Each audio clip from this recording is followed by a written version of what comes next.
So first floor చూడండి, మనం ఇప్పుడు ఎట్లా అయితే వెళ్తున్నామో ఇది క్లాక్ వైజ్ డైరెక్షన్ అండ్ పైకి వెళ్ళిపోతున్నాం. 4 సెంటర్స్లో వెంటిలేటర్స్, విండోస్ ఇవన్నీ పెట్టడం జరిగింది. నెక్స్ట్ ఆగ్నేయం పైన ఎట్టి పరిస్థితిలో టాయిలెట్ ఉండొద్దు అంటాం కదా, సో ఇది బ్రహ్మస్థానం. చూడండి పైన complete open to sky, 4 centres నుంచి ఎయిర్ ఫ్లో అవుతుంది. ఇక్కడ చూడండి ఈ సెంటర్లో మనకు ఓపెనింగ్ వచ్చేసింది. నెక్స్ట్ ఇక్కడ నుంచి ఇది కంప్లీట్ మాస్టర్ బెడ్రూమ్, ఇది కంప్లీట్ మనకు మాస్టర్ బెడ్రూమ్ చూస్తున్నారు కదా. సో ఈ పొజిషన్లో మనకు బెడ్ వచ్చేస్తుంది.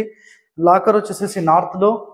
ఓకే, సో ఇక్కడ చూడండి ఈ బెడ్రూమ్ అనేది 100% మనం తీసుకోవచ్చు.